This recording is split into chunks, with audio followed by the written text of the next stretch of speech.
The season may be over, as well as a few coaching jobs, but the future starts today. We close out this season of the podcast with a bunch of thoughts next on your Packers Fan Podcast.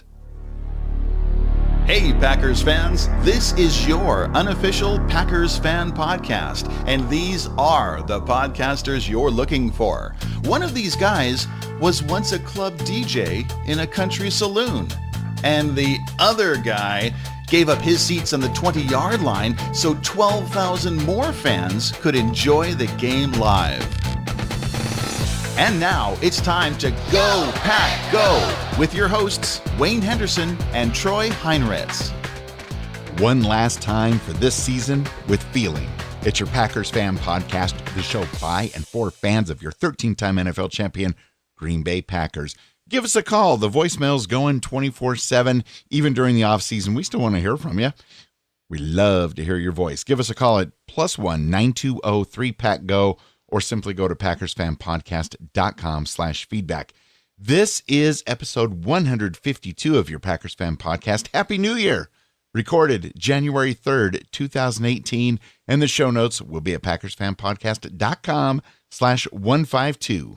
And you thought just because there were no playoffs, there wouldn't be podcasts in January. Ha! Guess what? One more time. For this week's show, we'll talk about the dumpster fire that loss that we had in the Lions game in Week 17. We'll also talk about the coaching carousel and some management changes, and we'll talk about a few NFL rules that could need some sharpening. That would be very nice indeed. We will also have the results from this week's Twitter and Facebook group poll. And is Aaron Rodgers close to getting paid? We also have more of your G-Force feedback. I'm Wayne Henderson, the voice acting, podcasting part owner of your 13-time NFL champion Green Bay Packers. And super glad that I have air-conditioned seats.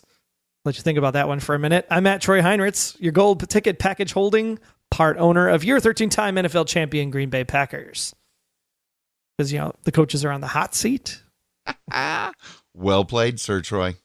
The Packers Fan Podcast is available on demand and on the go with our free Packers Fan Podcast apps. They're available for both iOS and Android, one for the NFC, one for the AFC, because this is a territory, Wayne, that we have not been in since 2008. It's been a long time. No, and I don't know how to feel about it. This is the first non-playoff Packers Fan Podcast season ever. And hopefully the last ever, because if this is how people that are fans of, other teams like the Bears and Browns and things like that, whoa, I don't know how they do it. You almost said Bills, but the Bills are in the playoffs. Can you believe it? Parity in the NFL is back. Thanks to the Cincinnati Bengals. That is probably going to be the single greatest play of the entire NFL season. Like that 44-yard touchdown, it was like, oh my God, did that just happen? Well, if we get a similar play that knocks the Patriots or Vikings or both out of the playoffs, that'll be my new favorite. Exactly right. In the meantime, with no Hail Marys to talk about this year, that play was pretty spectacular, I have to say. To go from 97% chance of winning to going to, I'm not playing anymore. Wow. Just wow. That's why we love football. Gut punch for the poor Ravens. Gut punch was right when you talk about the Lions, because hey, guess what? We won the coin toss, and you know what happens when we win the coin toss, Wayne? We defer, but then we brought in that wrinkle of an onside kick, and it actually worked. I was so excited. I thought, this is going to be a bright, shining game. Things are falling in our favor. And then we threw an interception on the first drive. Wah, wah, wah. Wow. I mean, that onside kick was pretty spectacular. The fact that it all worked according to plan, knowing that, we're getting the ball now, and we get the ball at the beginning of the second half, but none of that really helped, like you said. Yeah, I mean, we did have some good sacks on Stafford throughout the course of the game, but it was just not enough because, once again, I mean, what was it, +4 on the turnover ratio? And the fact that I couldn't even, I ran out of fingers trying to count how many drop balls there were. I mean, these receivers have to catch the ball from Hundley. I know it's cold. Oh, wait, no, it was played in a dome. So there was no excuse. No excuse at all. I mean, I didn't get a chance to watch the coach's film to really see if the balls were on target, if they were a little behind. because we had some other stuff going on this week because there's just so much other stuff to talk about. That's very true. And besides, I think the Packers management that's still in place have erased the coach's film for this game, so nobody gets to see it. Exactly right. Pretend it never happened. McCarthy's like, we're not going to talk about that. Nope, we're not going to talk about that either. Yeah, I mean, last week's game against the Vikings, that was an embarrassment against a division rival. But to have 2 back-to-back embarrassments against division rivals, it just kind of caps off the entire season of woe. Ever since, the last super bright spot, Aaron Rodgers throwing that dart to end the Dallas Cowboys. That was fantastic. And then just a few plays later the following week, the Vikings break Aaron Rodgers, and it's been a downward spiral. But keep in mind, though, remember, the week before that, the Cincinnati Bengals were at Lambeau Field, and I was there. And the Cincinnati Bengals had not scored a touchdown the entire NFL season, and we deferred the kickoff, and the Cincinnati Bengals scored their first touchdown. So that should have been the clear indication right there that we had some defensive problems this year. Yeah, all the way back in game number 3. Yeah, it wasn't all sunshine, lollipops, and rainbows at the beginning of the season, but there was a lot more hope and a lot more bright spots. But, I mean, Jamal Williams not catching the ball there somewhere around the 10-yard line, and instead he lets it bounce out of his hands right into the hands of a Lion for an interception. Just was a facepalm moment. Yeah. I mean, I can count on at least 2 hands the number of red zone interceptions that's happened to Hundley through the course of his tenure this year. And it's way too many for my liking. Now, some of those aren't his fault. Some of them are his fault. But at the same time, it shouldn't happen in the red zone. Like, those plays have to be so buttoned up and polished. You can't squander a scoring opportunity. No, because we were able to march down the field pretty effectively, at least in the first half a few times, but didn't get much out of it. Nope. Another drive down to the 20, stalled again. Frustrating. But I think the biggest thing that frustrated me about this was that here we have, we'll talk about it, right? You have Hayward and Micah Hyde, right? Hayward and Micah Hyde having Pro Bowl seasons. Micah Hyde was playing the slot for us. He should have been playing the safety all along. And Micah Hyde's going to the playoffs, and Clinton Dix was on vacation early. Like, what the hell happened there? Like, was the future. That's why we got rid of Micah Hyde. But if Micah Hyde would have been playing safety, I think we probably would have been better off. Yeah, I don't think any of us saw that coming because was doing so well a couple of years ago and had some other bright spots, but man, he was not there in this game. That was frustrating. And wasn't he asked about that after the game? Because, a lot of the reporters, they don't pull any punches and they just ask the wildest questions trying to get a rise out of people.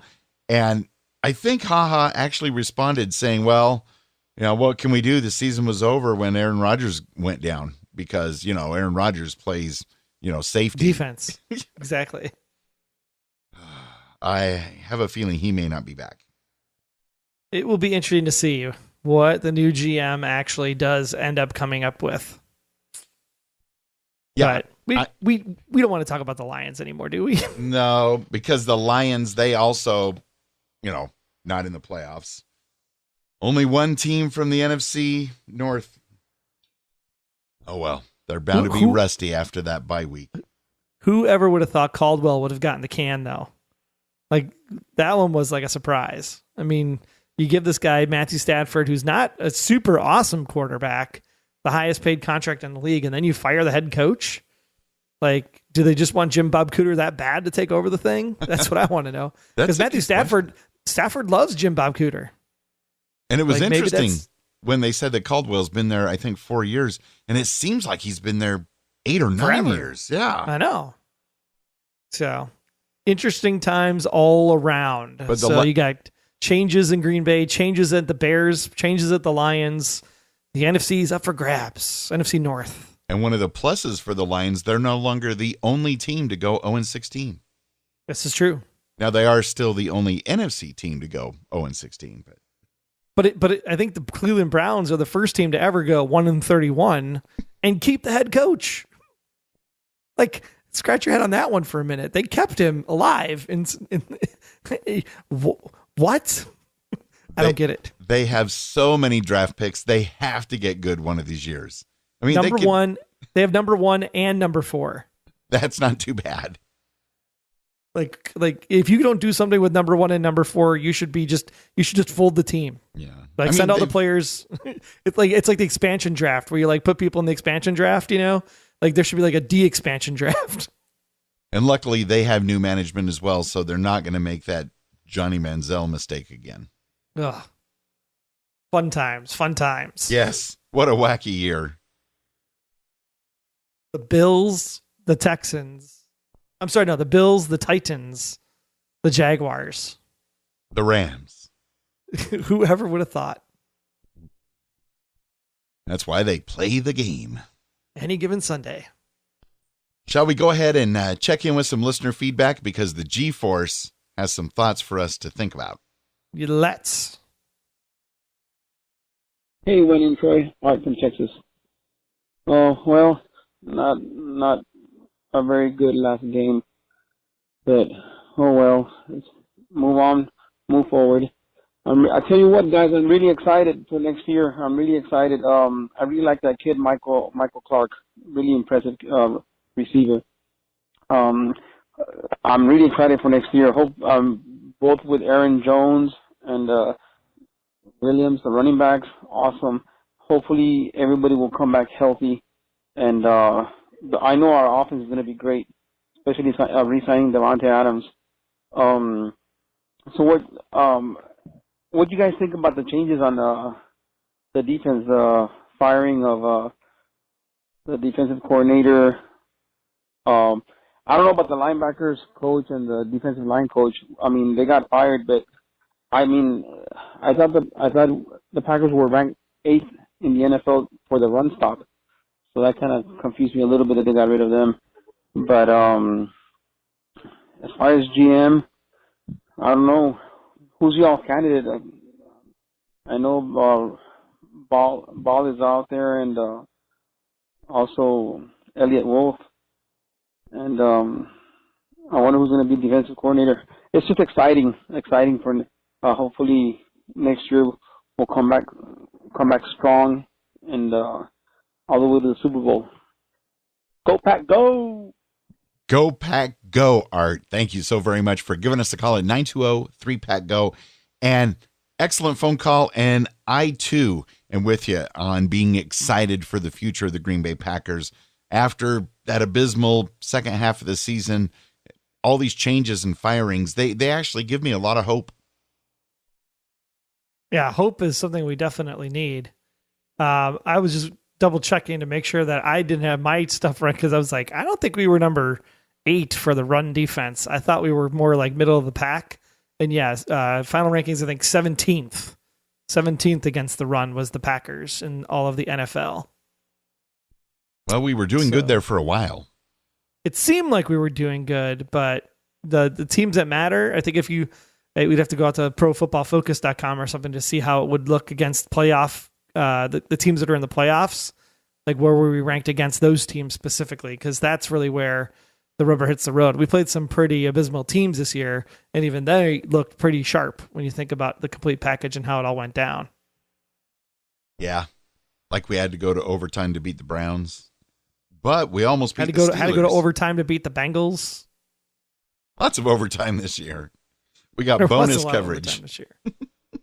But Art, great points about being excited for Michael Clark, Aaron Jones, Jamal Williams. If they're all healthy and we can stay healthy next year, look out, NFL. Hey, I said those guys were going to be stars back in the preseason, so maybe I should apply for GM. Why not? Everybody else is. Do it, Troy. Do it. Do it. It's too cold. It's too cold in Green Bay. It's cold enough here in Chicago this week. I've seen some of those reports. I'm not even going to mention the temperature here. We're just going to move on to the email bag. Why don't you take the first one, Troy?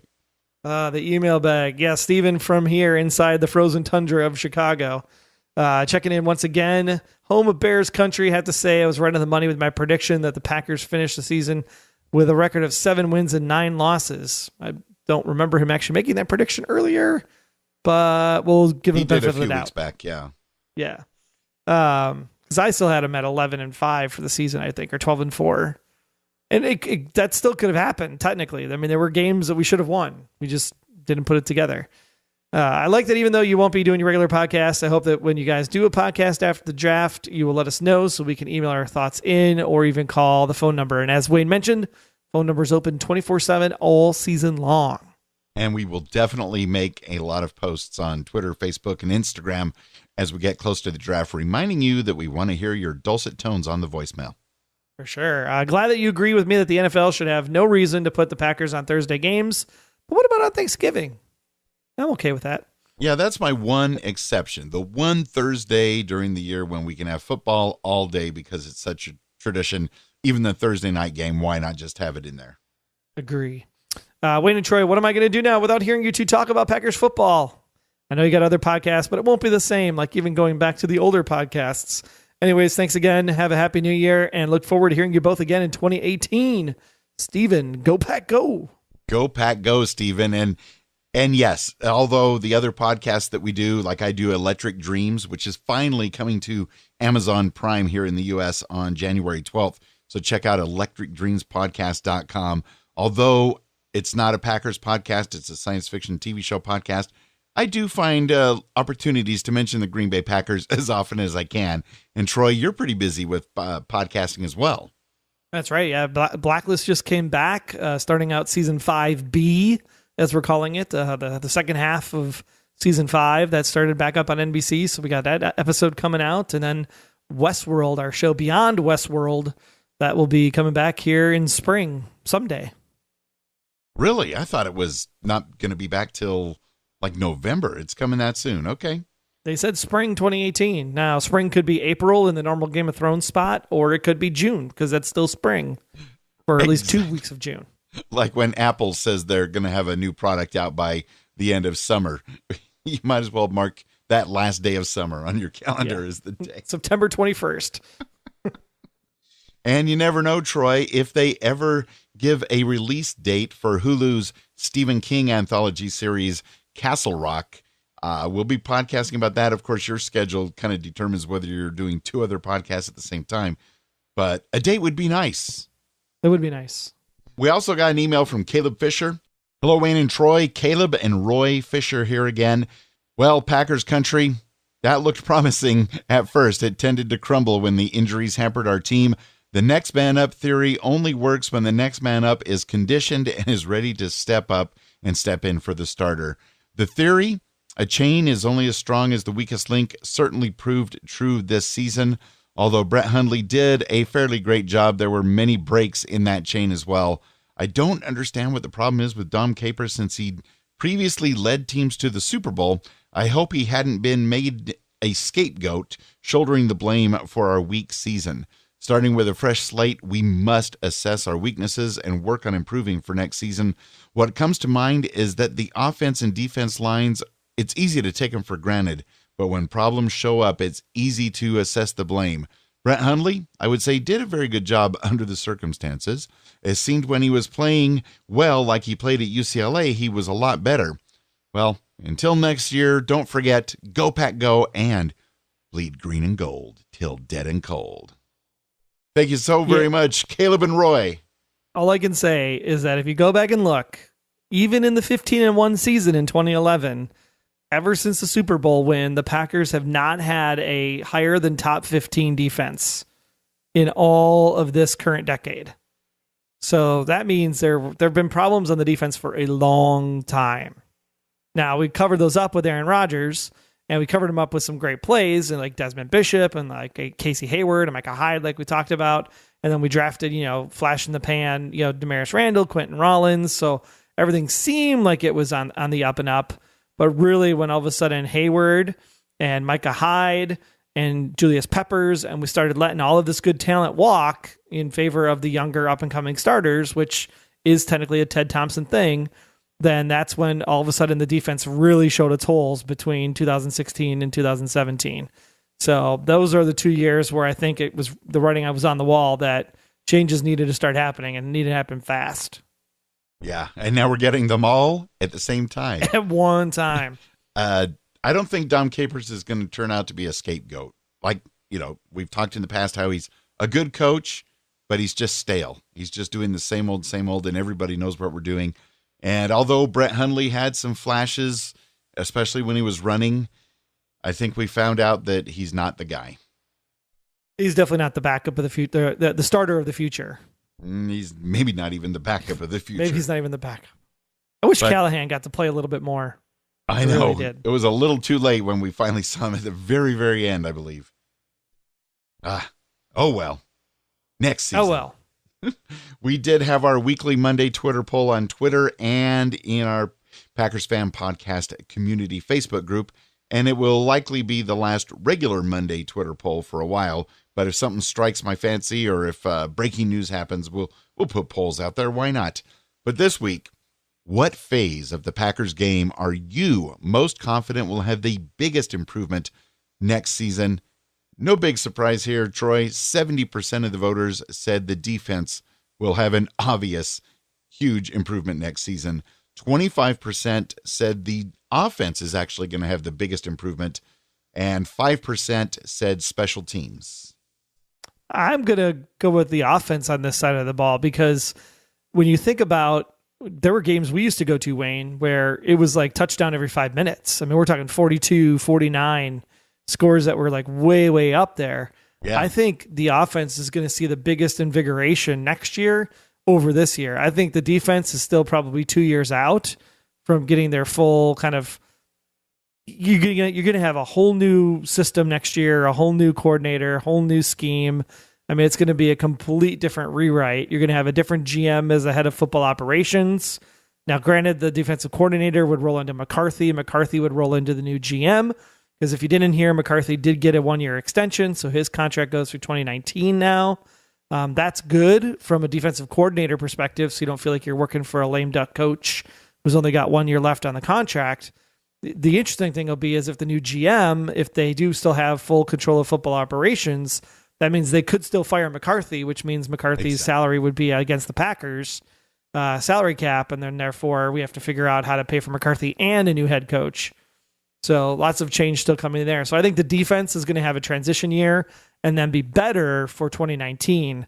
So I think the offense is going to have the biggest swing from this year to next year because Aaron will be back. We got a running game. I think we'll see some explosive plays because the timing will be down, and I think we'll have a lot of fun next year on the offensive side. It'll be like 2011. We'll go 15-1, 16-0, all because the offense is just outscoring everybody. That's a good prediction. I like that. We even had a write-in vote for the phase of the game that will show the biggest improvement, time management. Yeah, see, the offense is going to score too fast, so I don't think I can go with that one either. It sounds to me like it's going to be a win-win-win all the way around. I'm ever hopeful, and I know somebody in a Facebook group said, Wayne, you're getting a little overexcited at this time, but I don't know, it gives me a lot of hope. We got a lot of great replies in the Packers Fan Podcast Facebook community group. Robert said, having to go to overtime versus the Browns proved that we need the defense to improve. Yeah, Steven said, I voted defense as well. So when the Packers get a lead is one thing, but keeping the lead is another. If it is a really close game, you want to protect the lead as best you can because it'll be that easy for the other team to score again. And then they get the lead back, and then it's up to them to see if they want to go for the extra point or for the safety or blah, blah, blah, blah, blah. So, yeah, all in all, defense is the thing. And Bryant Lopez Sapero said clock management is extremely important. There were few, if any, games this season where the Packers had the ball for more than 30 minutes. Even a mediocre defense can look amazing if they're not exhausted from being on the field consistently. To be fair, time management is a combo of our defense unable to stop the third down conversion and an offense that couldn't convert on third down themselves or scores too quickly with Aaron Rodgers at the helm. So how to improve that might just come down to coaching and play calling. Agree. So great thoughts, and I'm hoping to see great strides in all three phases. Like you said, Troy, offense might be the first one to be the noticeable gainer here. Be sure to check out even more fantastic conversations happening in our Facebook group at PackersCommunity.com. There's discussions about what grade would you give the Packers for the season as a whole, the pros and cons about the numerous changes to the coaching and management staff, and more. Check it all out, even all off season, at packerscommunity.com. And while we're on that subject, let me go ahead and just ask you, Troy, if you're assigning a grade, overall grade, what would you give the Packers for this past season? Well, the defense, 0 pass rush. The secondary was a little bit better, but with no pass rush, it was a hard time for the secondary to. So, I mean, C minus on the defensive side of the ball. Offensive side of the ball, I was excited that we had a running game, but Hundley did 0 in the passing game. I mean, it was almost abysmal at some points. So, I mean, the Pittsburgh game was like a fluke at this point, in my opinion. I think Pittsburgh helped us look better than we really were, to be quite honest. So maybe a B to a C on the offensive side of the ball. Special teams still needs a little bit of work, although Trevor Davis really had some bright spots. So, overall, I would say C minus on this season, sadly, because it looks so good starting out. I mean, that Seattle game, the defense was firing. Daniels was all over the place. Man, just being there, it was electric in that opener. And then to go back and be like, why are we in overtime against the Bengals? Great question. In that Facebook thread in the community, I also gave us just an overall C minus, which is probably the lowest I've given us ever. In a long time. I don't even know. I can't even think back to what kind of grade I would have assigned the year we went 4-12 with Brett Favre. It must have been that low, but I just didn't assign it at the time. Even Aaron's first year, which is the last time we missed the playoffs in 2008. I don't even think we were a C minus back then. I mean, it's Aaron's first season. You're just getting used to stuff and figuring it out, and you didn't expect to go to the playoffs in the first season of a new quarterback. So, but I think we still played pretty well that year, given the circumstances. So, because I mean, there was the whole drama about Brett Favre coming back and training camp and all that noise. So the offseason program was all kind of in a shuffle, and so yeah, I think that one's still graded out a high CB when you think about it. So this is pretty rough this year. Yeah, we just have to clear it out. Exactly.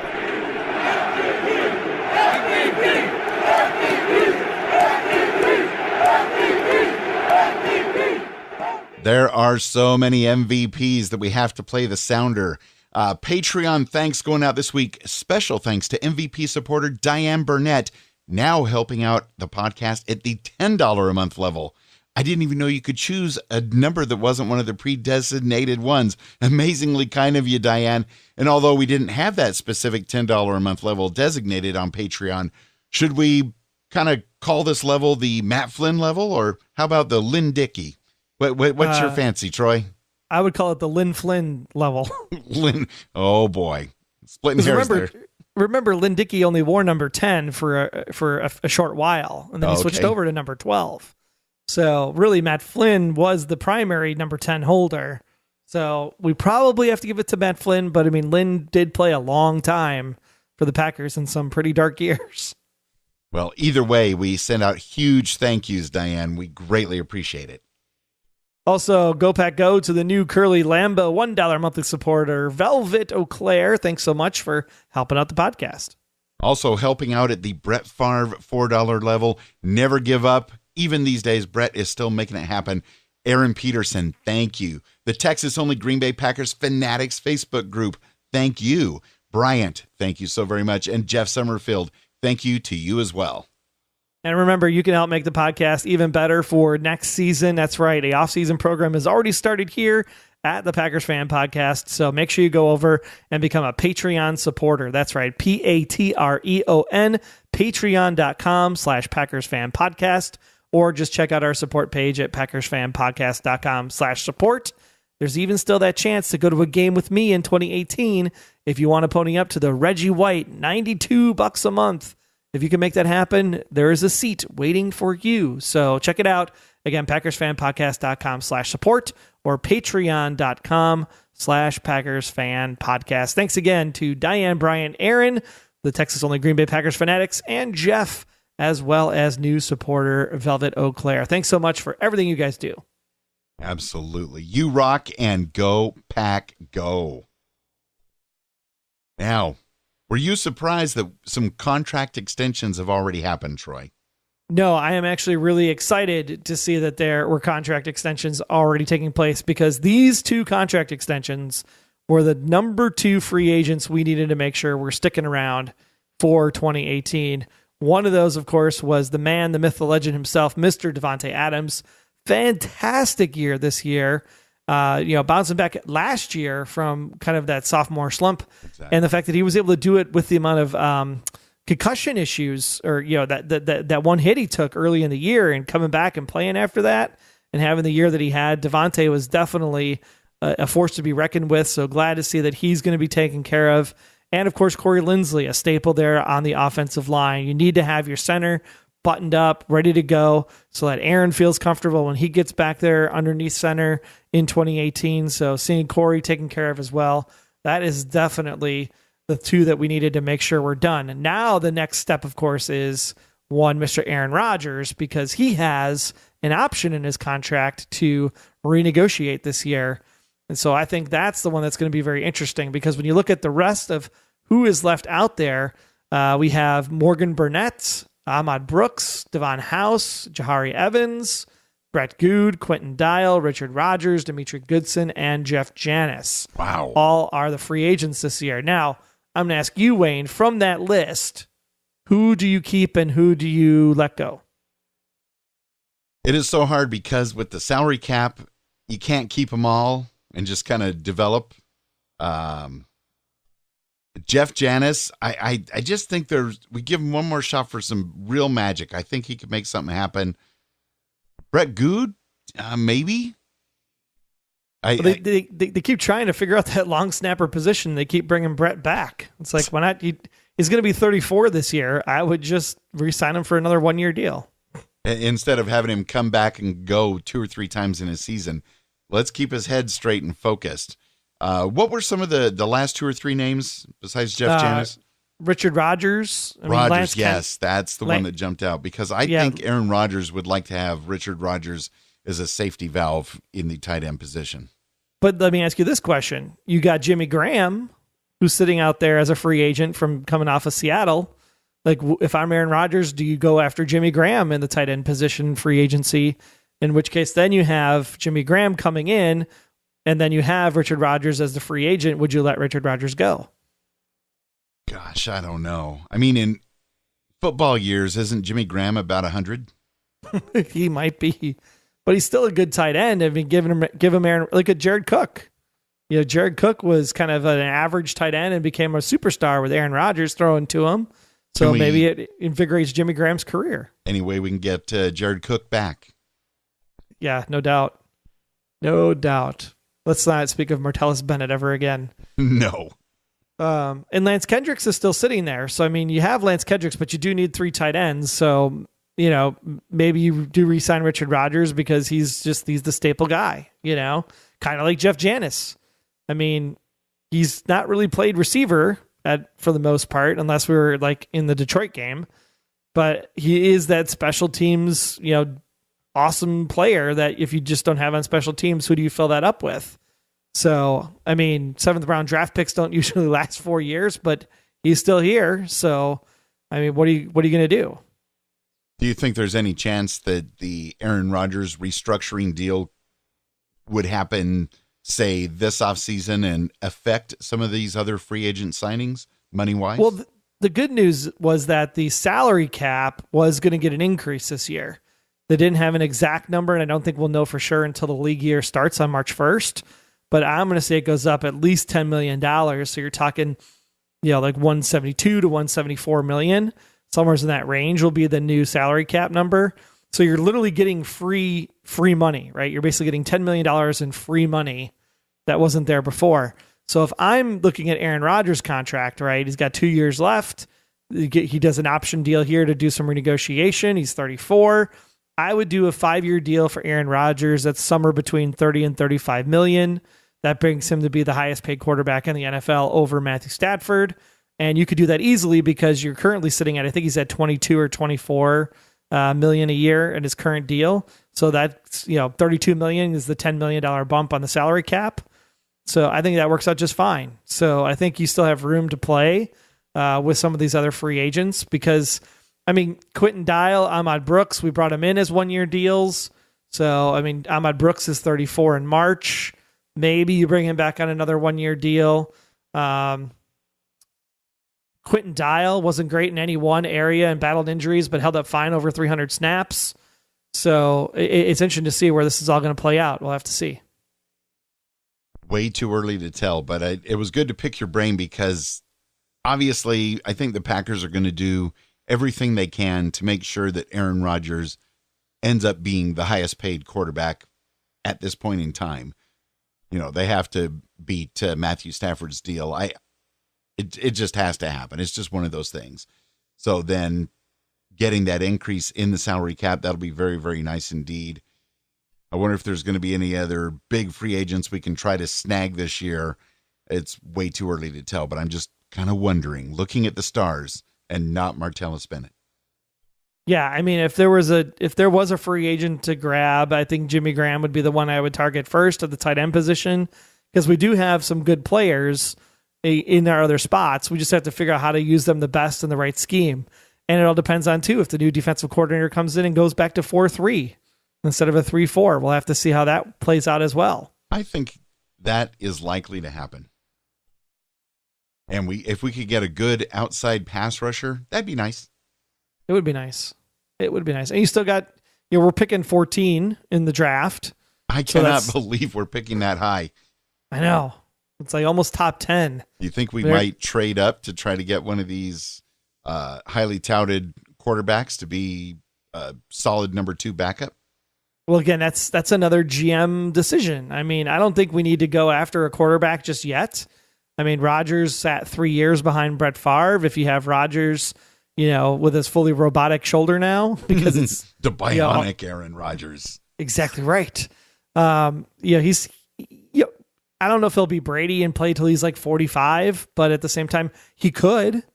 So I don't think you go wasting a draft pick right now on a quarterback. You get someone that's serviceable as a backup, you're good to go. And then you're looking more like 2-3 years out before you start thinking about the franchise quarterback of the future. Okay. I guess I'm just spoiled as a Packers fan by not having much downtime between the great Brett Favre and the great Aaron Rodgers. And it would just be nice if we don't have to have any more years of downtime. But I guess we'll cross that bridge when we get there. Yeah, we'll have to see what the new GM wants to do.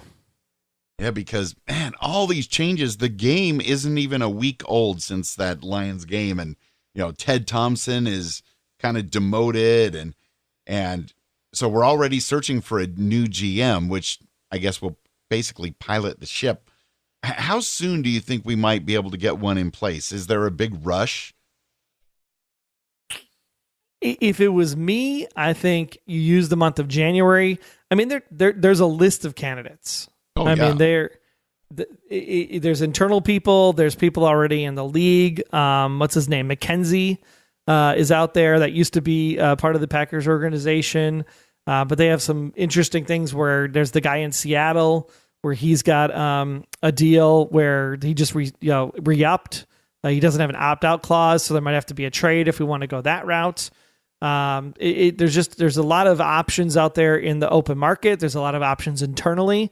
I mean, Russ Ball comes to mind as the person that could be the next man up from that regard. But if Russ Ball ends up taking over, who's more of a financial guy than a football operation personnel guy, you could piss off Wolf or some of the other candidates that might be there as well.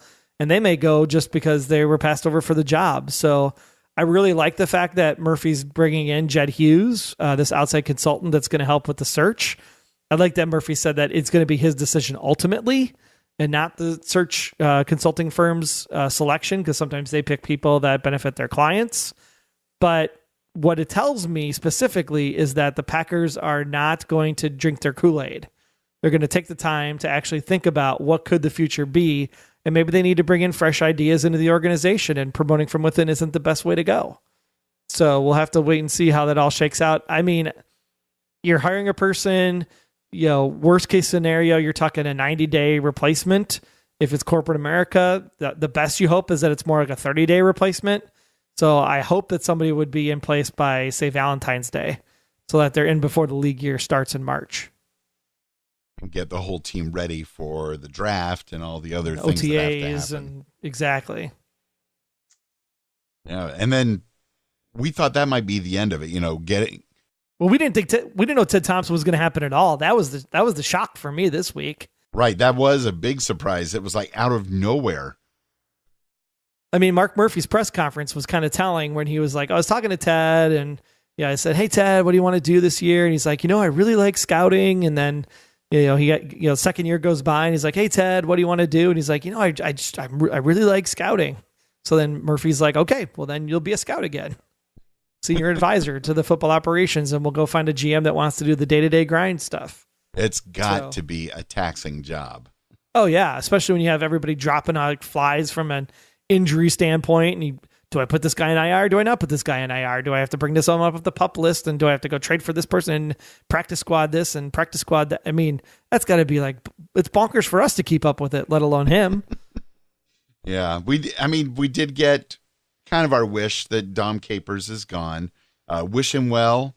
He might get a job with another team. Who knows? But it just wasn't working out anymore. So between the Dom Capers thing and the Ted Thompson thing, that was already as much of a change as we could expect this soon. But Troy, the shoes are dropping left and right now.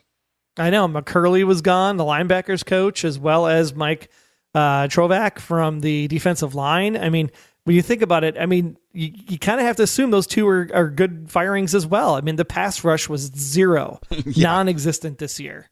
Exactly. I mean, so I guess I'm okay with that. I don't like to see anybody lose their jobs, but at the same time, if you're going to retool the defense, you got to retool the defense completely.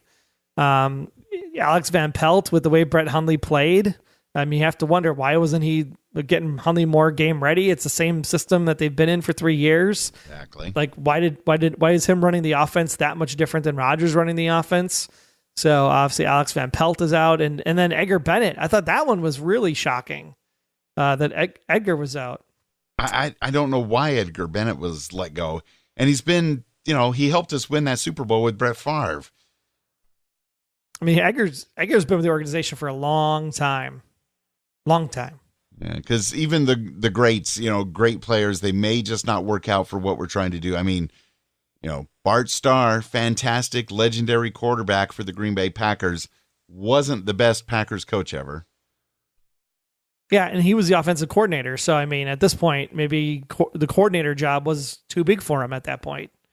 Maybe he was better as a running backs coach or a line coach or whatever it would be. So, yeah, and we also need a receivers coach because Luke Gessie, he left to become an offensive coordinator at Mississippi State. He was not let go. He left on his own. So there's a lot of openings to redesign the look and feel of the Packers offense and defense. Yeah, there's a lot of stuff that needs to be thought about when it comes to the coaching staff, and I'm excited to see what's going to happen when it all shakes out. I mean, it's a scary time, but usually when you think about it, whenever you push through adversity, like something great happens on the other side. And maybe next year we go to the Super Bowl, and maybe next year it's a rebuilding year and we go to the Super Bowl after that. All I know is that it's going to be interesting, it's going to be fun, it's going to be exciting to see what happens, because there's something to talk about. Keeps the podcast going, keeps it fresh. Oh, absolutely. And I do think that it will reinvigorate the team, the players. Of course, they're professionals.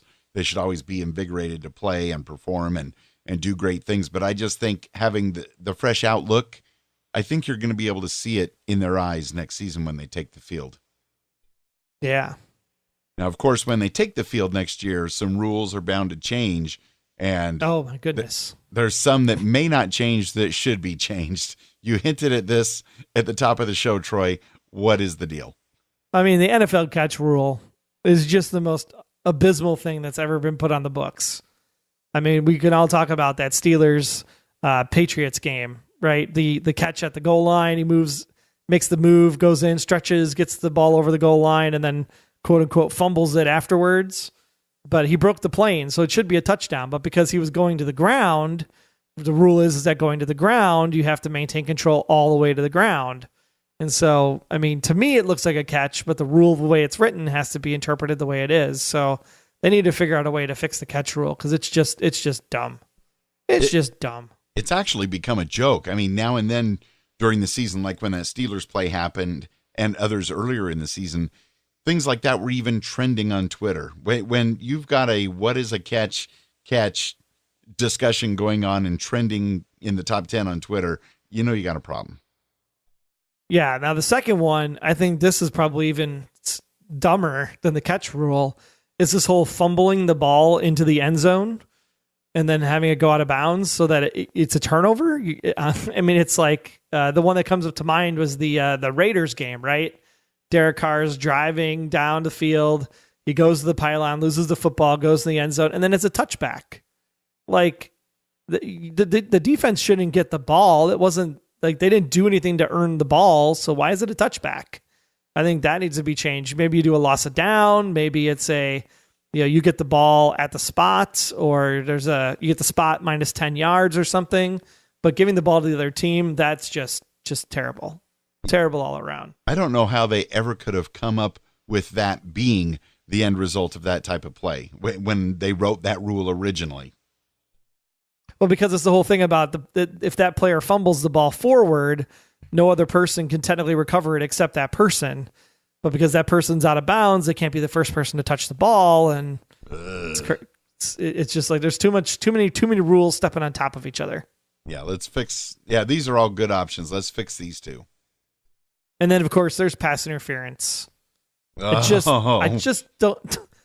I mean, you on one side of the coin, you just make it a 15-yard penalty and call it a day, right?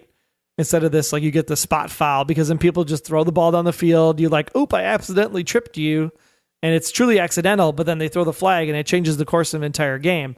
The problem is that if you make it a 15-yard penalty instead of a spot foul, then people will just like, oh, you blew my coverage, so I'm just going to tweak your jersey, and then therefore you get 15 yards and you don't get the big play down the field. So just something's got to be done where it's at least very clearly defined what pass interference is. I just, so frustrating. Just because they're trying to, if their heads are turned and they're both looking at the ball and they're both playing the ball, even if they're accidentally touching bodies, like they're both looking at the ball. They're not intentionally pushing on each other. I mean, it's got to be like an intentional push for it to be pass interference in my book. Oh yeah, and we've talked in the past where you brought the actual rule to the show and explained it out, and still all these wacky things happen. And I do agree that the biggest part of that has to be changed is the spot foul, because it's really changing games way too much for one little play, which may or may not have even really been pass interference. Yeah, the spot foul is fine as long as you have a blatant change. Like I pulled your jersey and it turned your body, or I put my hand on covering your face without actually looking at the football so that you can't see the catch, and I'm purposely doing it so that you're not going to get, I mean, there's got to be obvious things that's pass interference, not just, oh, he accidentally bumped into me, but he was turning around to play for the ball himself. I mean, both players have a right to the ball. True, but so many of the top players even have dropped passes that should have easily been catched. So, I mean, who's to say if they would really catch it or not? I'm just not a fan of the spot foul. Yeah. But we'll have to wait and see what happens with those. Are there other rules you'd like to change while we're making things better all the way around the NFL?